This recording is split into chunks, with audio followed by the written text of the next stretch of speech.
Everybody has their shows that they like, maybe CIS and NCIS and Law and Order. We all love those shows. We like to watch those shows because we like to see the bad guy get what he deserves or she deserves. And they're just really good shows. Even when we watch the news, we want the bad guy to get what he deserves.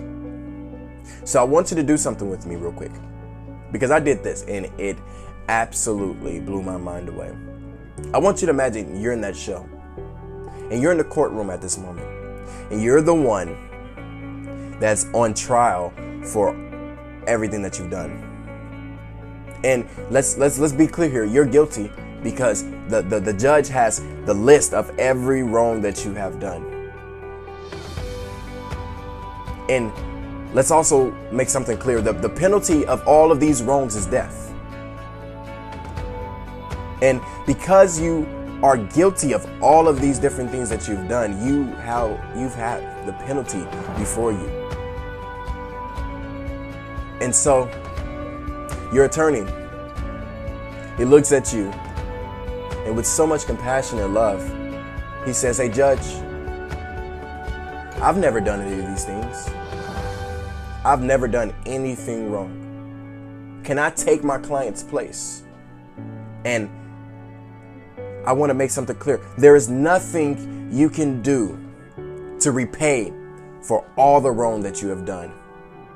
Nothing.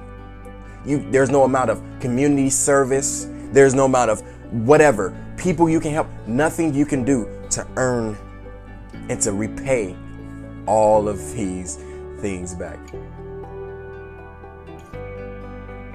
And so, because your attorney lived a life and he did none of these things and he lived perfect and he has never broken the law, he says, "Look, I'm going to switch places with you and I'm going to die for every wrong that you've done. I'm going to satisfy the penalty and repay back everything that you've ever done wrong." And he does. Now that you're redeemed and now that everything that you've ever done has been paid for, you're looking like, "I don't deserve that."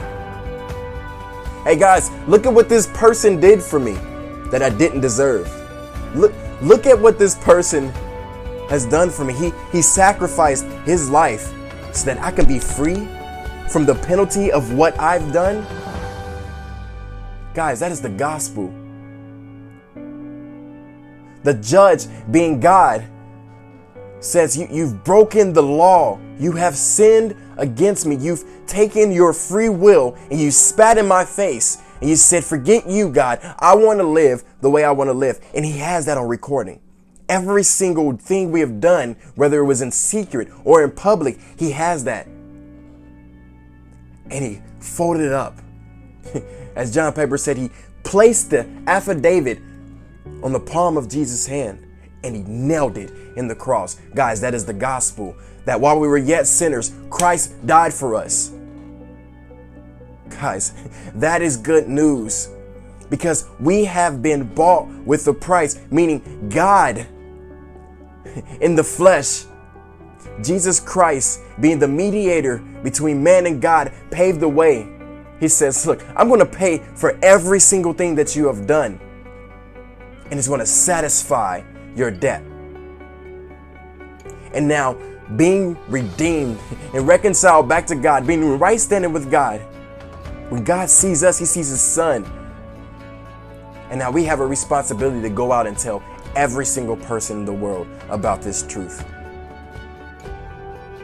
That God bought us back because he loved us. So much so, he says, "No, I want this relationship with you.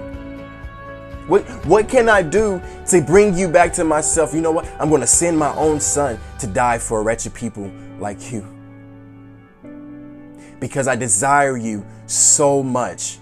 I'm going to give my life for you. Because God is just and he righteous. He sets the standard of what righteousness is. and we fell below that. The Bible says, all have sinned and fallen short of the glory of God. We have all fallen short of that standard. And Jesus says, you know what? I love you guys. Every single one of you. So I'm going to die for you, and I'm going to pay your debt. And you know what? You don't have to repay me. All I want you to do is tell every single person about what I've done for you. Guys, that is the gospel. That is the truth of the gospel. And once the Lord spoke to my spirit about this, I stood up in confidence and I said, man, I'm loved.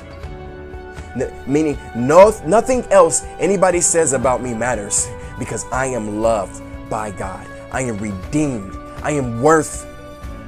When you know your self-worth, nothing can change that.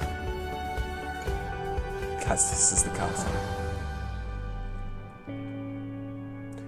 I didn't introduce myself, but my name is Tez, and I pray that you guys heard this. And if you want prayer or whatever, hit me up.